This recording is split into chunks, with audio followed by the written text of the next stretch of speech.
Thank you, dear President Zoe Constantopoulos. Thank you, Sofia Sakorafa. Thank you, Eric Toussaint.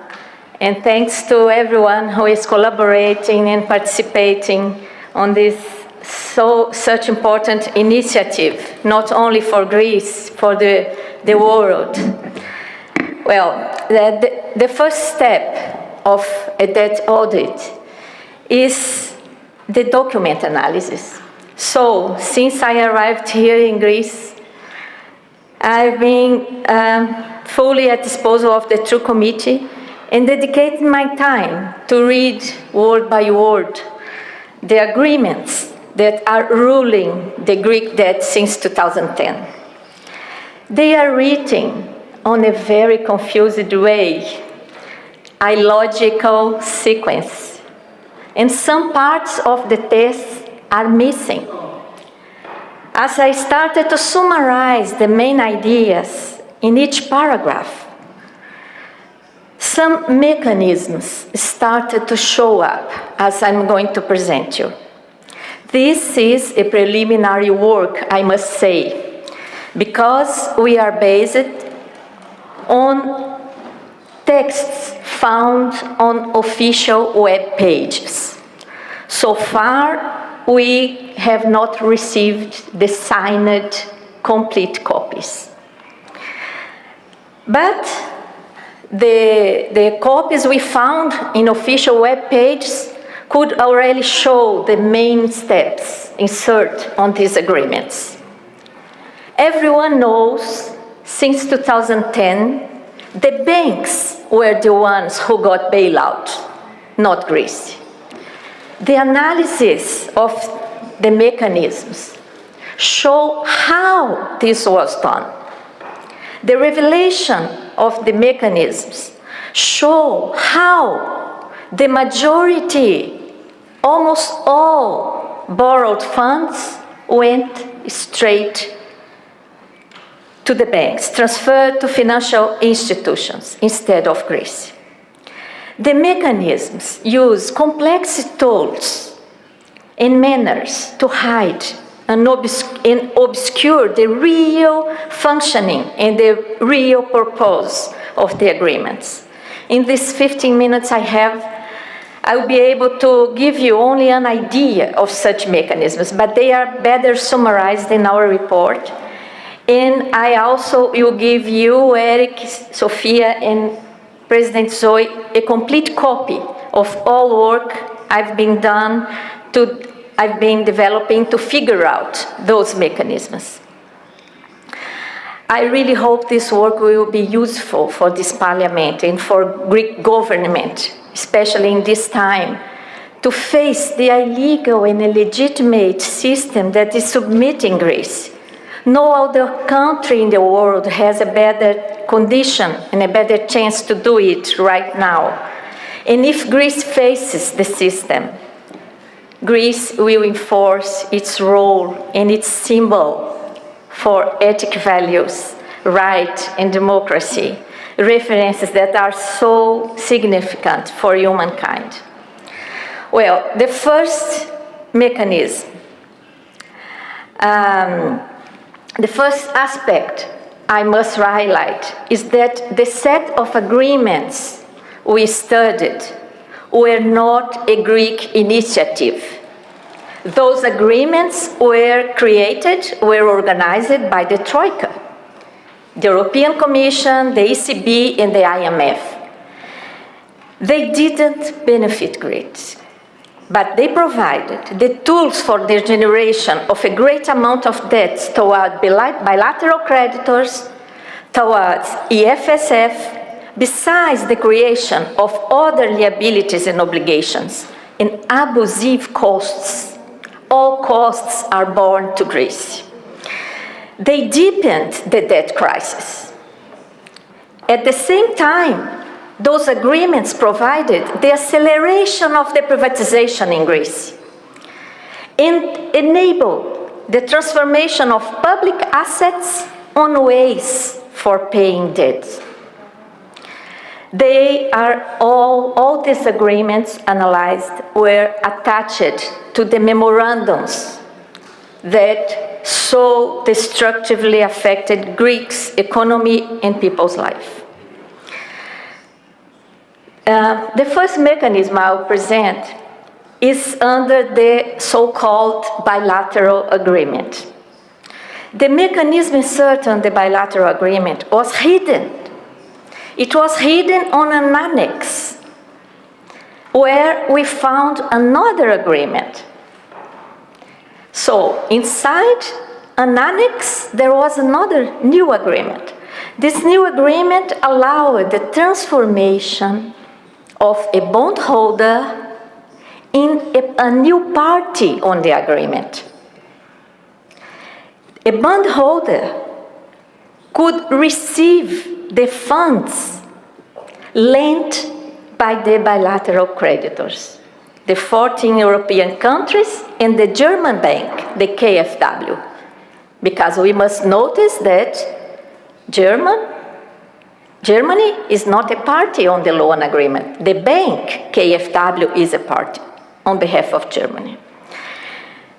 So, by applying these mechanisms, the money borrowed by bilateral creditors didn't come to Greece.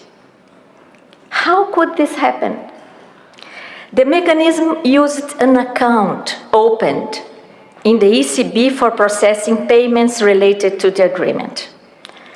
At the recalculation date would coincide the maturity of debt securities held mainly by private banks, and the disbursement of the loan by the countries. Before what they call balancing date, all amounts deposited in such account in ECB would go straight to the new parties on the agreement, the bondholders. This is very hidden in the copy we could find of this bilateral agreement. By applying such mechanism, the 2010 agreement generated bilateral debts by creating this mechanism that provided the transformation of the bonds in hands of the banks into bilateral loans. The revelation of this mechanism puts down the discourse that taxpayers from those countries are financing Greece. They are not. In reality, they financed the private banks that held the far below value existing debt securities. Greek statistics prove there has been a total transformation on the ownership of public debt from securities in 2010, around 200 billion euros, to loans in 2014, around 227 billion euros. Another set of agreements came to Greece in 2012 under the Master Facility Agreement that complement many agreements and many mechanisms. The creditor in those 2012 agreements is the EFSF, already presented, the European Financial Stability Facility. It's a private company, a Société Anonyme, based in Luxembourg, created in 2010 to guarantee financial stability in Europe. But in reality, EFSF is functioning as a special vehicle that uses funding instruments, papers, guaranteed by the European countries.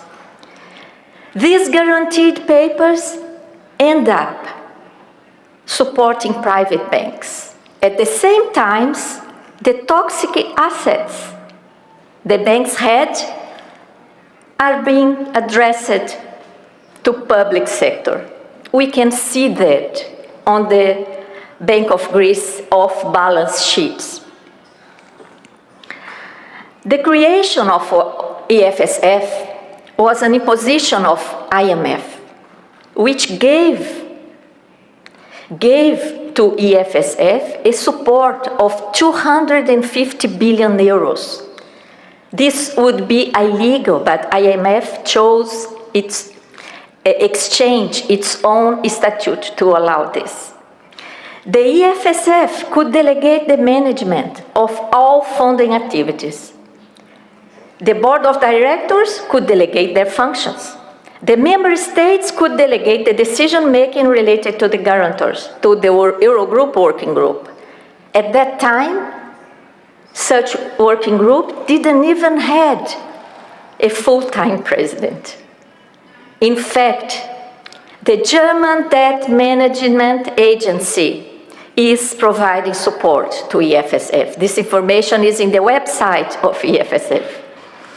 Although EFSF is the major Greek creditor in all mechanisms we could disclose, EFSF didn't send money to Greece, but funding instruments, papers. The first mechanism I'll present has been applied on the program Recapitalization of Financial Institutions. This mechanism utilizes the Hellenic Fund Stability Facility, HFSF. It's a totally, purely private fund created by imposition of IMF in 2010. And to guarantee support to private banks in Greece. We must not confound EFSF, the Luxembourg company, with the HFSF, the Hellenic Fund, okay? The mechanism shows how the EFSF loan benefit the banks. It starts with EFSF issuing funding instruments, negotiated, for example, in the Luxembourg bourse, as we could prove. EFSF disburses the loan by delivering those financial instruments to the Hellenic Private Fund through the Bank of Greece. Greek private banks issue a paper with no guarantee, using the name of Greek bank instruments. And the Hellenic Private Fund buys those papers, using the funding instruments that had been received from EFSF. The operation benefits only exclusively the Greek private banks, while an obligation to Greece reflected on a new loan with EFSF is generated. Besides, other obligations are created because the private Hellenic Fund issues securities, and the Bank of Greece will pay interests and fees and everything in favor of EFSF. Observe that the instruments issued by EFSF, the funding instruments guaranteed by the European countries, ended up on the private banks when the Hellenic Fund used them to buy the Greek banking instruments. And these Greek banking instruments without guarantee came to Greece. Greece doesn't get any benefit, but a great loss. At least 48.2 billion euros has been received by the Hellenic Private Fund. 48.2 billion euros has been received by the Hellenic Private Fund by this mechanism to apply in recapitalization of financial private banks. How can this type of debt be sustainable? A debt with no benefit for the country, that just passed through the Bank of Greece and the Hellenic Private Fund and served the private banks. How Greece can afford it? How any country can afford this? And pay back in cash, not only the principal, but interests, costs, fees, and other obligations that it generates. Another mechanism is applied on the program, the PSI. EFSF issues EFSF debt securities, a paper again. The operation is co-financed by international banks, instructed by the British Wilmington Trust London Limited. They issue, in name of Greece, international bonds with many legal restrictions, so that those bonds cannot be negotiated in any legitimate stock market.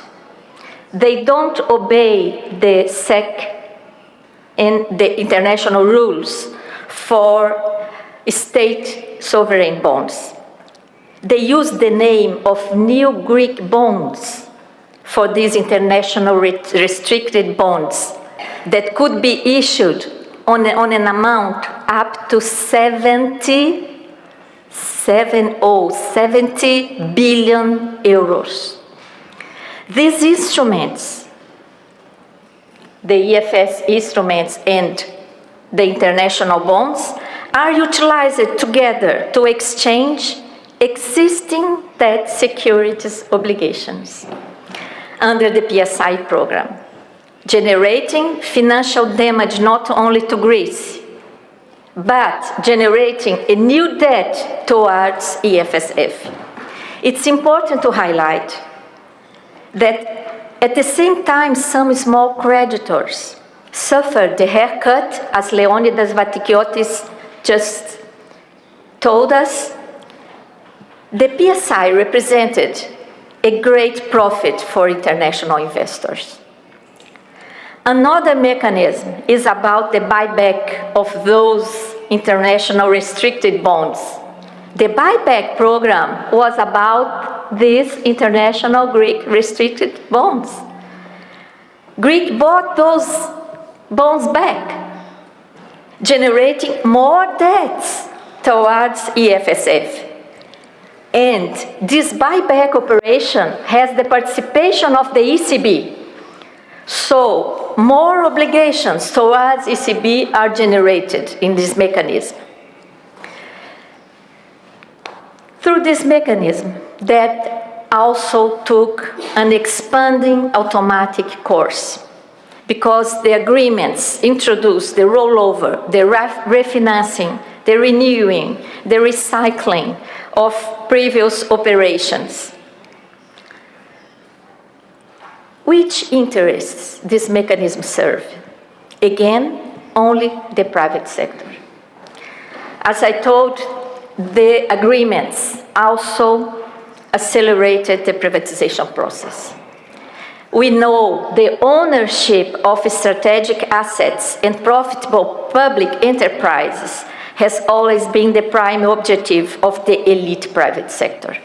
Such objective has been satisfied by the debt system, which functions not only as the justification to oblige the selling out of state properties to pay debts, but those 2012 agreements authorized private special companies or funds to issue securitization notes, a paper. In this paper, the securitization notes are being used not only to accelerate the privatization process here, but also to pay debt to EFSF. This way, the debt towards EFSF generated through these illegitimate mechanisms is being paid with public Greek assets. By utilizing another structure created under the memorandum determination, the Hellenic Republic Asset Development Fund, HARAD. This one has no transparency in its website.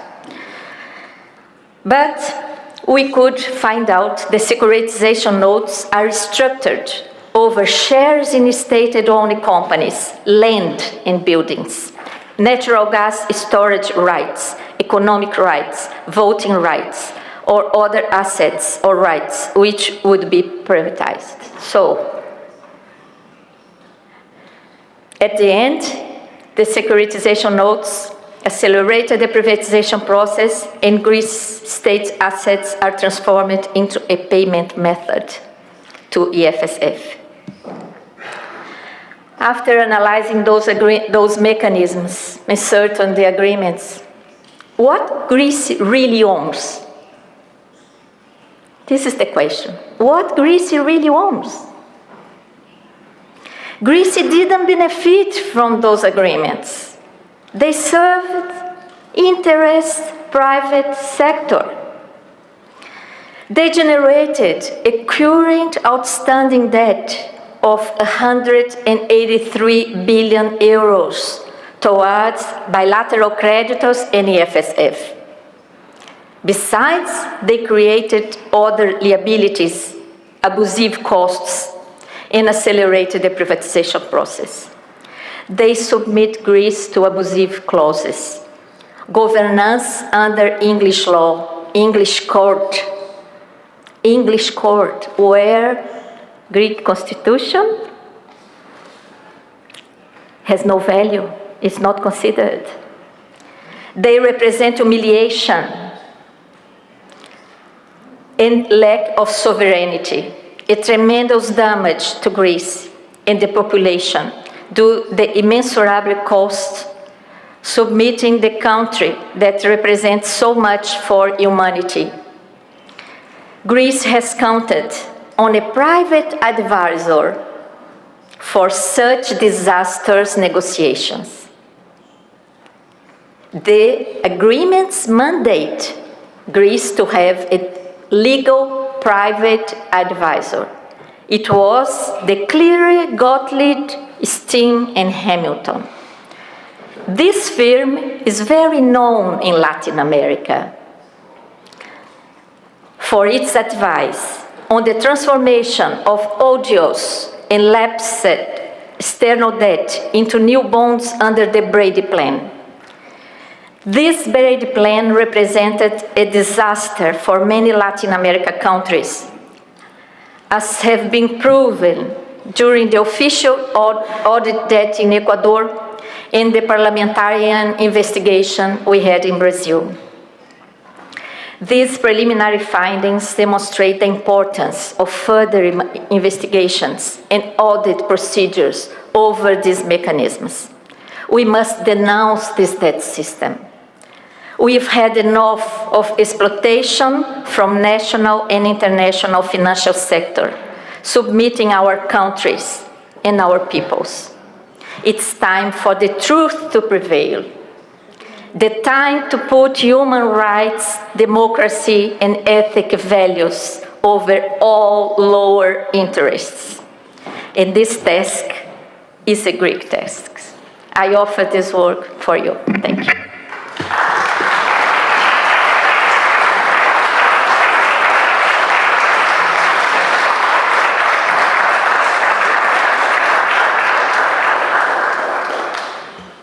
Ευχαριστούμε την Maria Lucia Fattorelli. We thank Maria Lucia Fattorelli for all her work, for all her efforts, and for everything she has said.